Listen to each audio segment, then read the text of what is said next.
हमारे मठ में जितने भी भक्त लोग आते हैं आप सबको पता है, अभी कुछ दिन बाद जन्माष्टमी आने वाले होंगे, है ना।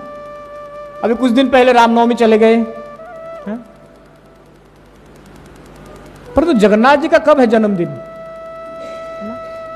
जन्माष्टमी में भगवान कृष्ण का जन्मदिन है, रामनवमी में भगवान रामचंद्र आए, बुद्ध पूर्णिमा को भगवान बुद्धदेव आए, परशुराम जयंती में भगवान परशुराम जी आए।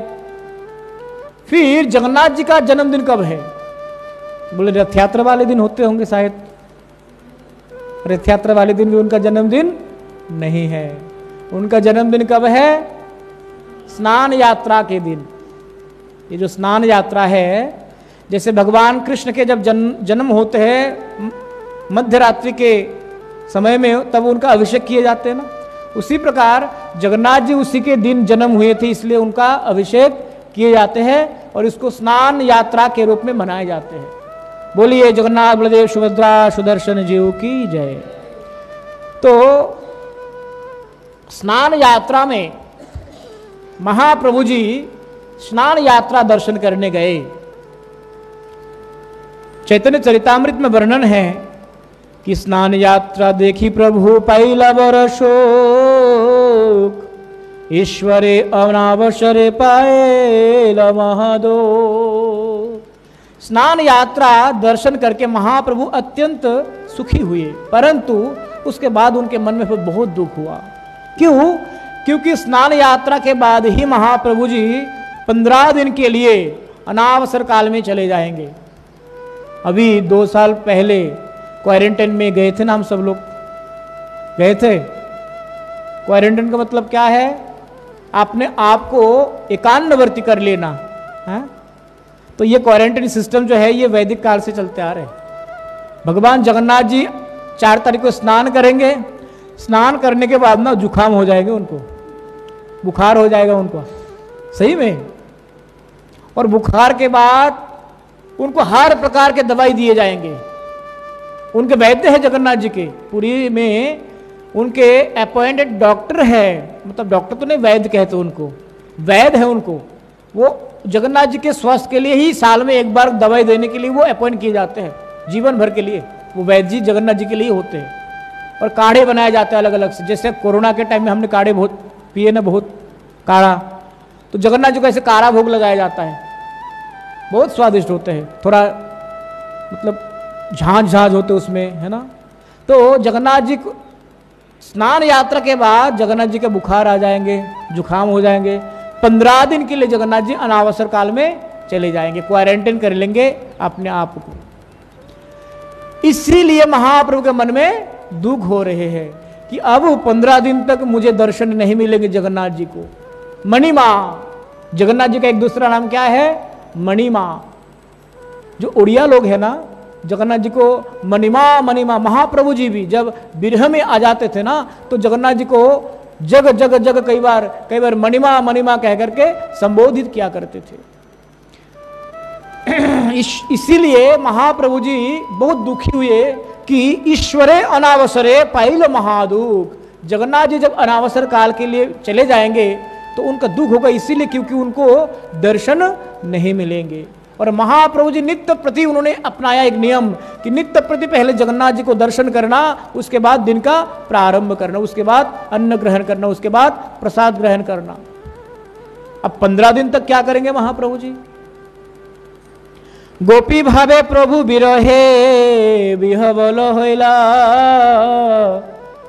क्योंकि गुरुजी ने ना एक बहुत सुंदर बात कही है गुरुजी के अमृत बिंदु वाणी में कि ये जो राधा और कृष्ण है ना, ये दोनों एक ही है ना।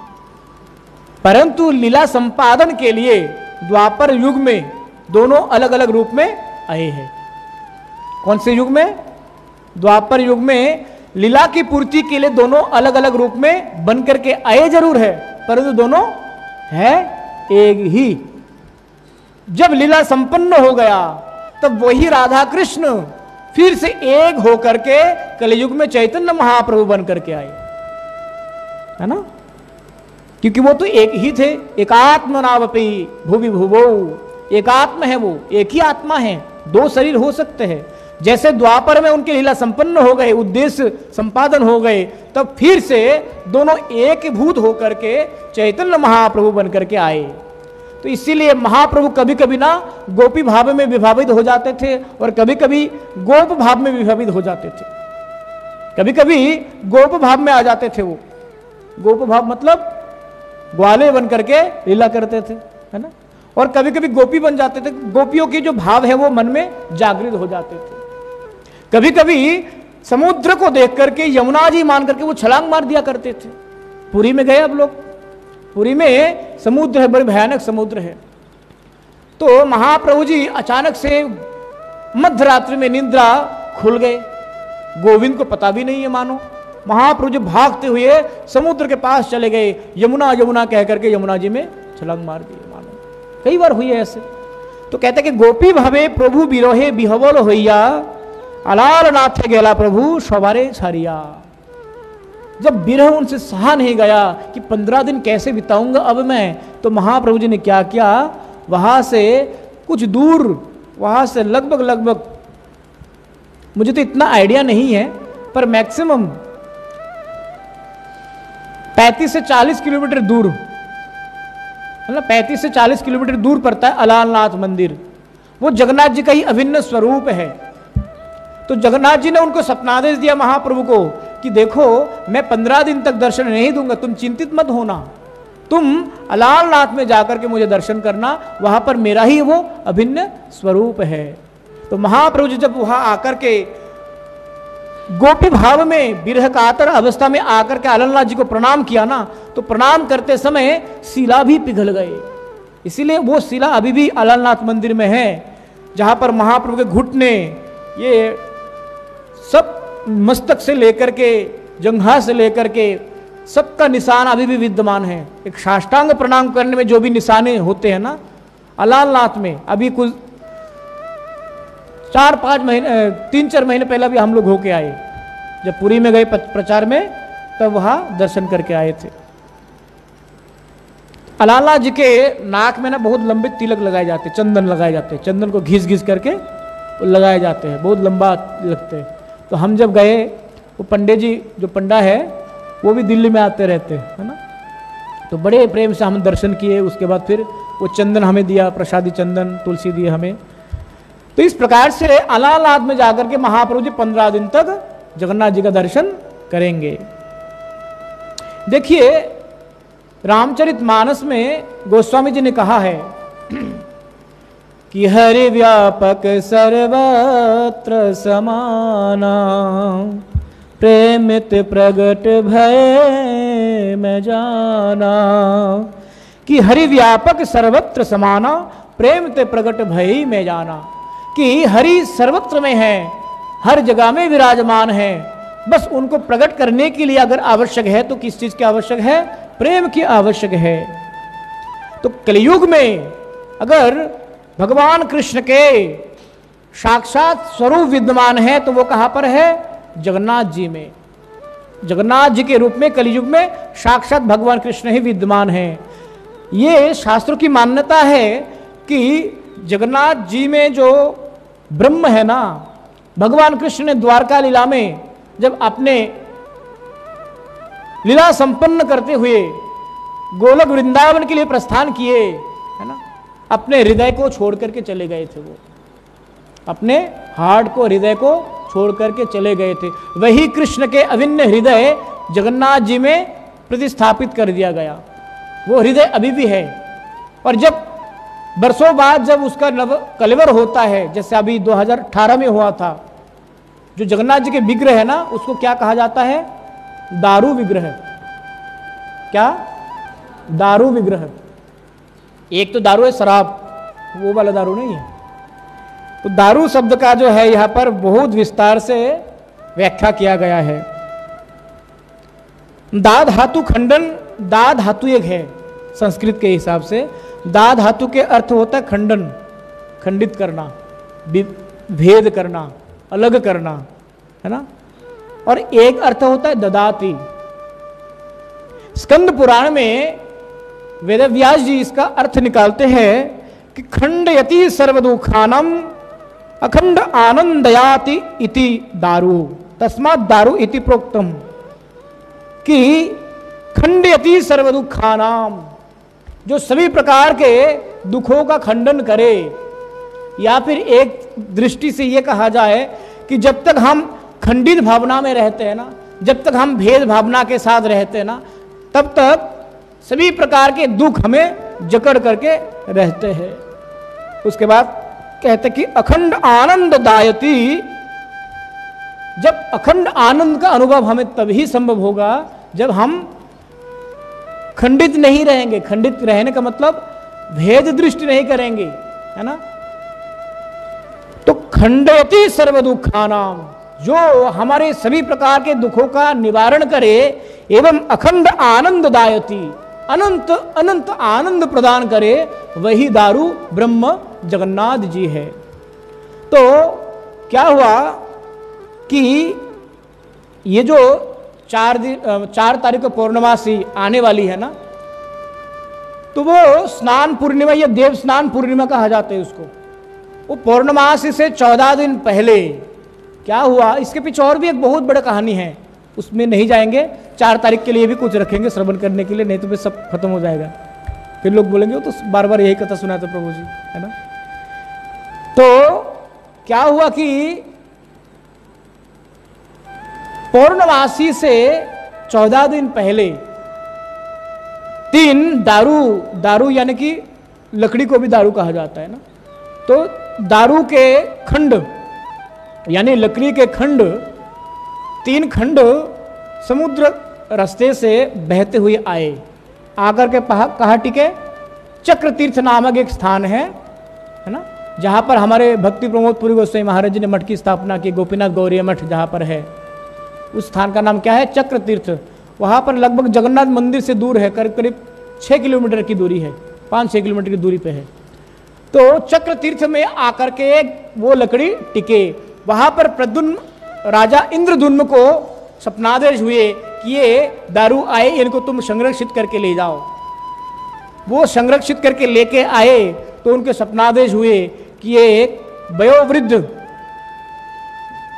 जो स्वयं विश्वकर्मा जी के अवतार है, वे बुढ़े के रूप में आकर के कहने लगे कि ये जो लकड़ी के खंड मिले ना आपको, ये आप मुझे दो, मैं ठाकुर जी के विग्रह निर्माण करूंगा इससे।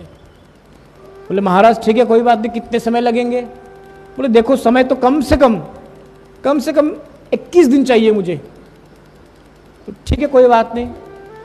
अब वो ब्रह्मा स्वयं विश्वकर्मा जी ही बूढ़े के रूप में आकर के छैनी हथौड़ी लेकर के अंतर महल में बंद कमरे में उन्होंने शर्त रखे कि जब तक मैं ये विग्रह का निर्माण संपन्न ना करूं तब तक तुम अंदर आना नहीं, और खाना पीना भोजन पाने कुछ भी नहीं होगा, मैं 21 दिन तक ये कार्य करता रहूंगा।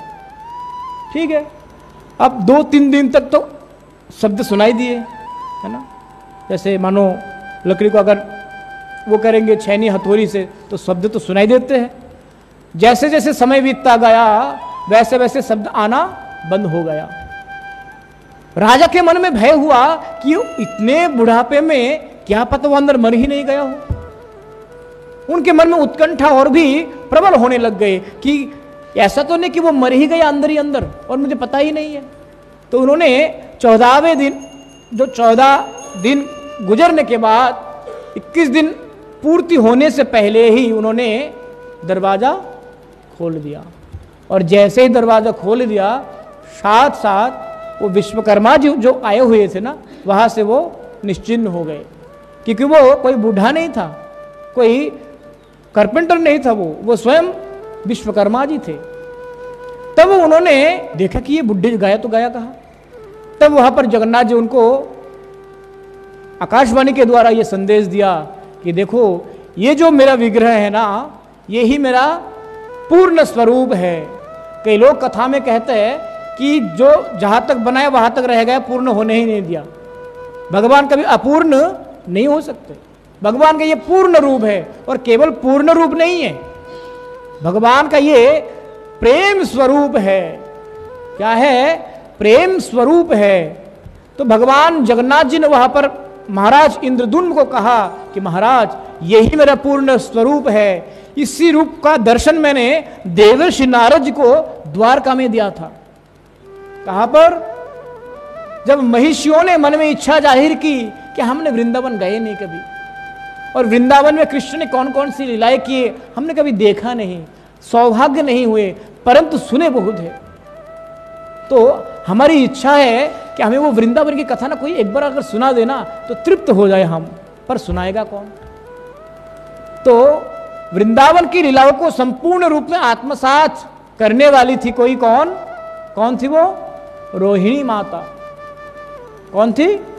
रोहिणी माता, बलराम जी के माता जी। तो सभी महेशों ने जाकर के रोहिणी माता को कहा कि हे माता, आपने कृष्ण लीला को संपूर्ण रूप में दर्शन किए हैं, तो आप ही क्यों नहीं हमें सुनाती है?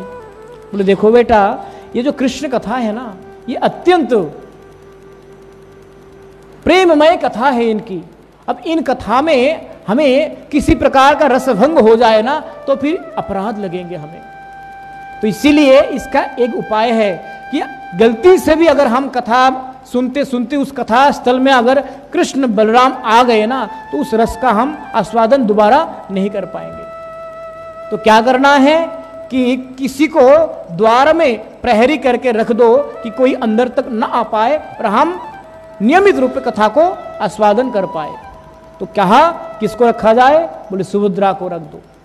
सुभद्रा देवी को मुख्य द्वार पर प्रहरी के रूप में रख दिया गया। अब कृष्ण कथा कृष्ण कीर्तन प्रारंभ हुए हैं, और जहां पर कृष्ण कथा हो वहां पर भगवान ना पहुंचे ऐसा तो कभी भी संभव नहीं है।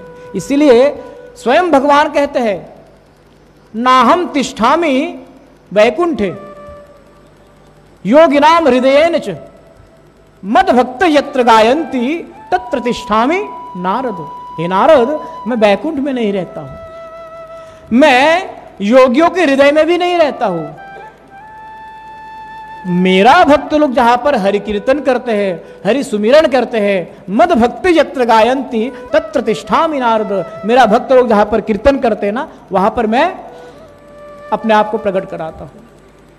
तो कथा स्थल में बलराम जी और हमारे कृष्ण पहुंच गए, और कथा सुनती हुई ना सुभद्रा भी कहीं ना कहीं खो गई थी। उनको पता ही नहीं कि पीछे कृष्ण और बलराम भी कान पात करके वो सुन रहे हैं कृष्ण कथा, और हम तो कान पात करके क्या सुनते हैं? वे क्या चल रहा है अंदर, है ना? बोलते दीवारों के भी कान होते हैं।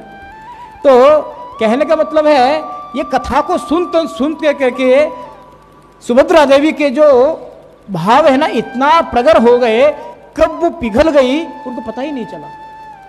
बोले कैसे पिघल गए? भाव की दशा में आकर के ना पिघल जाते हैं। हम बोलते यार आपकी इतना, बोले आप इतने मीठे बोलते ना, पिघल जाते हैं आपकी बातों में। पिघलते तो है नहीं वैसे, पर दिल पिघल जाते हैं। वास्तविकता में कोई अगर अच्छे मतलब जैसे हमारे महाप्रभु जी भगवान के विरह में तो पिघल ही जाते थे। ये जो हमारे जॉइंट है ना ये अलग हो जाते थे महाप्रभु के, फिर बाद में लग जाते थे। कभी कभी महाप्रभु कृष्ण विरह में एक मांस पिंड के रूप में बन जाते थे, कछुआ समझ करके उनको जो मछुआरे हैं पकड़ लेते थे। सोचिए आप, ये अलग अलग स्थितियां हैं, कभी और चर्चा करेंगे इसके बारे में। तो कथा सुन सुन करके यहां तक सुभद्रा देवी के हाथ पैर सब कुछ गल गए, केवल रह गए ये हिस्से। भगवान कृष्ण के हाथ पैर छोटे होने लग गए, पैर संपूर्ण नहीं चले गए। बलराम जी की भी यही स्थिति है। अचानक से देवर्षि नारद जी घूम घूम करके पता नहीं कहाँ जा रहे थे, उनका मन में होकर द्वारका होकर के चले जाते। द्वारका में गए तो देख रही है अद्भुत लीला, क्या हो रही है। अंदर दरवाजा बंद है, इधर तीनों ऐसे पिघलते जा रहे हैं। तब देवर्षि नारद जी ने वीणा बजा दिया, नारायण नारायण नारायण कह करके। जैसे ही नारायण शब्द का उच्चारण हुआ, क्योंकि वहां पर माधुर्यमय कथा का आस्वादन कर रहे थे, और जो नारायण शब्द है ना ये ऐश्वर्यमय शब्द है। नारायण क्या है? ऐश्वर्यमय शब्द है। और कृष्ण कथा जो है ये माधुर्यमय कथा है। कृष्ण कथा में नारायण का किसी भी प्रकार का स्थान नहीं है। तो जैसे ही नारायण शब्द उच्चारण हुए वैसे ही सुभद्रा देवी के जो भाव की दशा है वो भंग हो गए। भगवान कृष्ण भी उसी अवस्था में द्रवीभूत हो गए। देवर्षि नारद कहते हैं भगवान ये कौन सा रूप है आपका, विकट रूप है। बोले देवर्षि नारद यही मेरा गोपियों के प्रेम की पराकाष्ठा का रूप है। गोपियों ने जो हमारे और मेरे जो उनकी प्रेम और विरह है, इसके पराकाष्ठा अगर कोई स्वरूप है तो जगन्नाथ जी है। इसीलिए महाप्रभु जी ना अगर चाहते तो वृंदावन आकर के बस नहीं सकते थे। महाप्रभु जी वृंदावन तो नहीं बसे, आए थे कुछ समय के लिए, कुछ कार्य संपादन के लिए।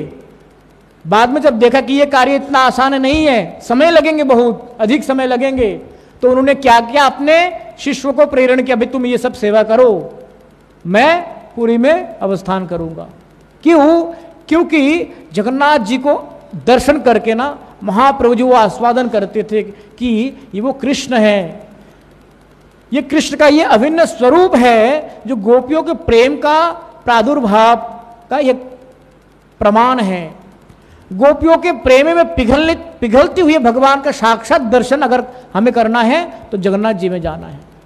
तो उसी जगन्नाथ जी के प्रकट उत्सव जो है 4 तारीख को है।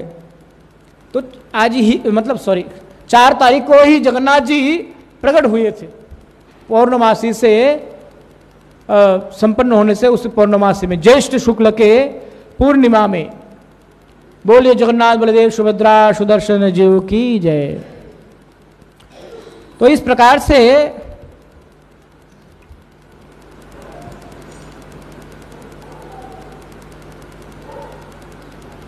जब जगन्नाथ जी का जो स्वरूप है महाराज इंद्रद्युम्न को मिल गया ना, महाराज इंद्रद्युम्न को मिलने के बाद जगन्नाथ जी ने उनको आदेश किए कि देखो ये जो मेरा विग्रह है ना, इसको प्रतिस्थापित करो, मंदिर में स्थापना करो। इसकी स्थापना कौन करेंगे? ब्रह्मा जी स्वयं आकर के जगन्नाथ जी के विग्रह की स्थापना किए। और जब जगन्नाथ जी को अपने गर्भगृह से, स्नान वेदी है एक, जगन्नाथ जी की मंदिर के बाद रसोई घर, जगन्नाथ जी के रसोई घर है बहुत बड़ा। अभी हम लोग होकर के आए, पूरा अंदर तक देख करके आए रसोई घर में, जगन्नाथ बहुत सुंदर। तो रसोई घर दर्शन किए। उसके थोड़ी दूर में ही स्नान मंडप है, जगन्नाथ जी जहाँ पर स्नान करते हैं स्नान यात्रा में, बहुत ऊंचे स्थान में, ताकि नीचे बैठे हुए सभी लोगों को दर्शन हो। तो स्नान मंडप पर उनको ले आया जाते, कैसे? उनको ना हिला डुला करके ले आए जाते हैं।